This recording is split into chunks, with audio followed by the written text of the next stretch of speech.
2012 में इसका एक सर्वे कराया गया था। देहरादून सिटी में 7001 ठेले वाले जो फल और सब्जी बेचते हैं, ये सारे शांति दूत थे और उसमें से अधिकांश जो है वो बांग्लादेश से आने वाले थे। एक काशी उत्तर प्रदेश के पूरब में है तो दूसरी काशी उत्तराखंड के उत्तर में है। एक को उत्तर प्रदेश की काशी कहा जाता है तो दूसरी को उत्तर की काशी कहा जाता है। देवभूमि का ये जिला ऐसा है, जगह जगह काशी की तरह इसमें भी शिव के मंदिर है, तो अनेकों लोग इसे भी शिव नगरी कहते हैं। अभी तक ये शिव नगरी शांत मानी जाती थी। सुबह सुबह मंदिरों में आरती होती, मन को सुकून देने वाली घंटियों की आवाज़ आती। फिर ऐसा क्या हुआ कि वहाँ से अजान सुनाई देने लगी। अचानक जिहाद के विजुअल्स आने लगे। छोटा सा खूबसूरत शहर उत्तर काशी हिंदू मुस्लिम कलह का सेंटर स्टेज बन गया। मुस्लिम्स को शहर छोड़ने की धमकियां मिलने लगी। अचानक उत्तर काशी के लोग उबल पड़े और मामला देश विदेश की सुर्खियां बन गया और कहा जाने लगा कि ये अब कश्मीर बनेगा। उत्तराखंड से मैं आता हूं। उत्तराखंड की स्थिति ये है कि उत्तराखंड का जीवन 5 साल, ये ज्यादा से ज्यादा 10 साल का है, वो कश्मीर बनेगा, इसको कोई रोक नहीं सकता। उसके लिए मैं आपको ये बताता हूं कि बद्रीनाथ में, केदारनाथ में मस्जिद बन गई है, इबादतगाह बन गई है, वहां पे नमाज अदा होनी शुरू हो गई है। नमस्कार, रंग दे बसंती देखना शुरू कर चुके हैं आप। मैं हूं राजीव चौधरी। कहते हैं जब एक मजहबी पलायन करता है, चाहे वो बिजनेस के लिए हो या किसी अन्य कारण हो, अपने साथ मजार, मस्जिद, मदरसा और काफिर वाली सोच लेकर ही पलायन करता है। उत्तर काशी में भी मजहबी समुदाय के लोग थोड़े समय पहले बिजनेस करने गए थे, लेकिन बिजनेस के साथ साथ फिर जन्नत का ख्वाब भी देखने लगे।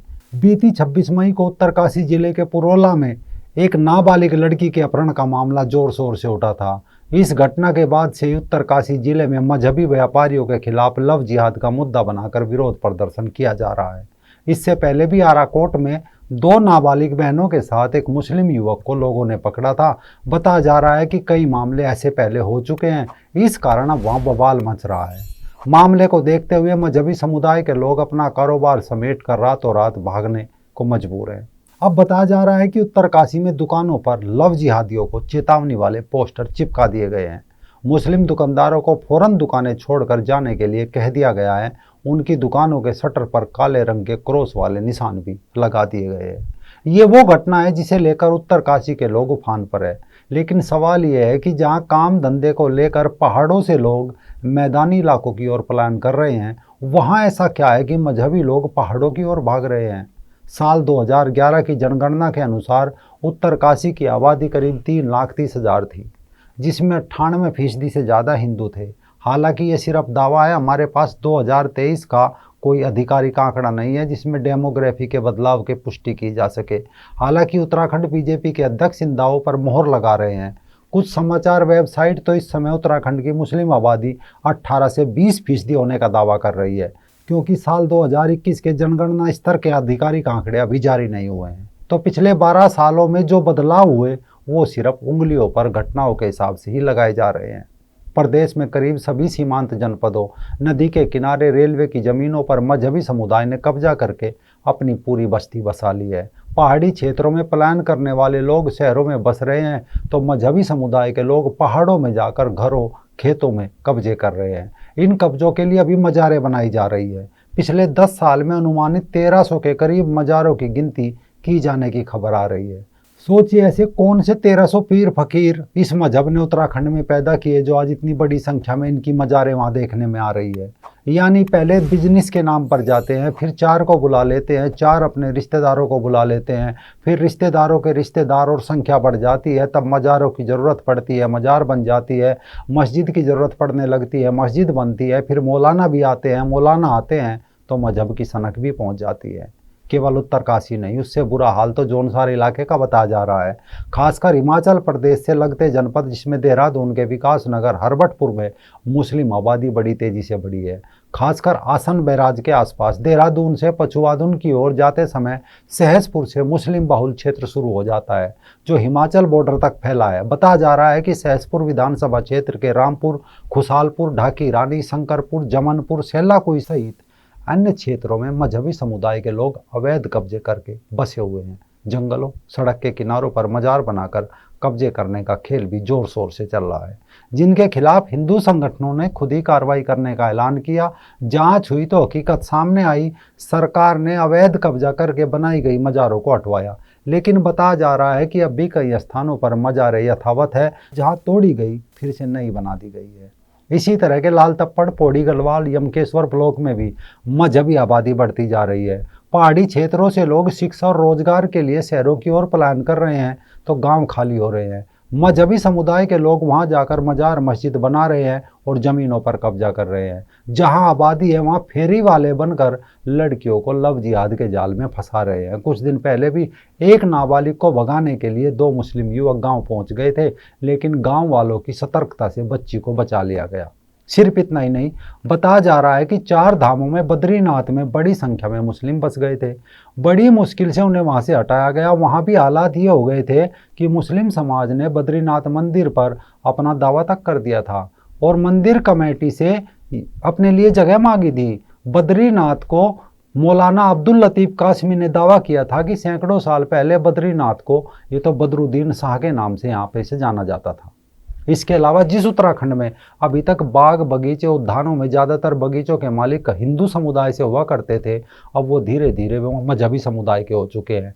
इसमें उत्तराखंड के समाज में तमाम तरह की आशंकाएं पैदा हो रही है। प्रदेश की स्थिति पर नज़र दौड़ाए तो हरिद्वार, उधम सिंह नगर से लेकर नैनीताल तक ऐसे जिले बन चुके हैं जहाँ जनसंख्यिकीय बदलाव बताया जा रहा है। हरिद्वार ही नहीं, उत्तराखंड के 4 धामों में हेमकुंड साहिब तक ये लोग प्रवेश कर चुके हैं। केदारनाथ श्री हेमकुंड साहिब पैदल मार्ग पर घोड़े, खच्चर वाले, पिट्ठू, पालकी वाले ज़्यादातर मजहबी समुदाय के हैं और ये वहाँ स्थायी रूप से बसते जा रहे हैं। कई समाचार पोर्टल बता रहे हैं कि पहले ये लोग यात्रा समाप्त होते ही मैदानी क्षेत्रों में चले आते थे, लेकिन अब यात्रा के बाद भवन सामग्री, नदियों से खनन सामग्री, गाँव में फल सब्जी की ढुलाई करते रहते हैं। यही नहीं, ये लोग हिंदू पूजा सामग्री, नारियल आदि का भी सड़क किनारे दुकान लगाकर बैठ गए हैं। हरिद्वार में ढाबे से लेकर रेहड़ी पटड़ी तक ये लोग कब्जा करते जा रहे हैं। पिछले दिनों चुन्नू होटल की खबर अनेकों जगह छपी थी। चुन्नू को लेकर हंगामा भी इसी बात से शुरू हुआ था, जिसे पुलिस अपने साथ ले गई थी। जहां उसके आधार कार्ड की जांच की गई तो चुन्नू मुस्लिम निकला और उत्तर प्रदेश के मऊ जिले का रहने वाला पाया गया था। बात चुन्नू के ढाबे की नहीं है, बात यह है कि चुन्नू ने हिंदू देवी देवताओं की तस्वीर लगाकर झूठ बोलकर चुन्नू बिजनेस कर रहा था। इसके अलावा जब भी आप किसी होटल वाले से, ढाबे वाले से नाम पूछेंगे तो वो अपना नाम राजू, सोनू, प्रकाश, पिंटू जैसा बताएगा। जैसे ही आप उसका आधार कार्ड देखेंगे तो असल नाम पता चल जाएगा। फिर ऑनलाइन भुगतान करने के लिए कोड स्कैन करेंगे तो सत्यता मालूम चल जाएगी। इसके अलावा एक तस्वीर ये भी है कि उत्तराखंड राज्य का गठन 2 दशक पहले हुआ था। हरिद्वार तब उत्तराखंड का हिस्सा बना, जहाँ मुस्लिम संख्या बहुत कम थी, लेकिन अब इस तीर्थ क्षेत्र में भी मुस्लिम आबादी तेजी से बढ़ी है। यहाँ की आबादी 2 गुने से ज़्यादा हो गई है। इसका कारण माना जा रहा है कि हरिद्वार जिले से लगते उत्तर प्रदेश के मुस्लिम बाहुल जिले मेरठ, सहारनपुर, मुजफ्फरनगर, नजीबाबाद आदि से बड़ी संख्या में मुस्लिम आबादी यहाँ आकर बसी। इस तरह वर्ष 2022 तक जिले की 35% आबादी मुस्लिम हो जाने का अनुमान है। इसी तरह देहरादून जिले की मुस्लिम आबादी 34% के आसपास मानी जा रही है। इसी का परिणाम है कि टिहरी झील के आसपास मजारें अब देखने को मिल रही है। उनकी आड़ में लोग बस रहे हैं। टिहरी के अलावा रामनगर, काला ढूंगी, टनकपुर, बनबसवा, चंपावत, भवाली, बागेश्वर, धारचूला, कोटद्वार, पौड़ी, श्रीनगर, सतपुली, पिथौरागढ़ पहाड़ी इलाके हैं जहाँ सुनियोजित ढंग से मुस्लिम आबादी की बसावट हो रही है। यहाँ मजारे मस्जिदें कैसे बन गई, जबकि उत्तराखंड ही नहीं पूरे देश में किसी नए पूजा स्थल निर्माण पर रोक लगी हुई है।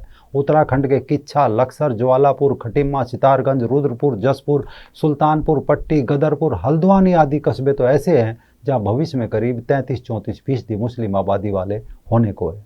पिछले दिनों भाजपा विधायक शिव अरोड़ा ने विधानसभा में लैंड जिहाद का मुद्दा उठाते अपनी सरकार को कटघरे में खड़ा किया था कि उत्तराखंड सरकार कोई ठोस फैसला नहीं ले पा रही है। हालांकि हिंदू वाहिनी से जुड़ी राधा सेमवाल ने मजारों के खिलाफ जरूर जोरदार अभियान छेड़ा हुआ है। वो जगह जगह जाती है और जंगल की जमीनों पर बनी अवैध मजारों को उजागर कर रही है। वे कहती है कि उत्तराखंड को मजार मुक्त करना ही उनका लक्ष्य है।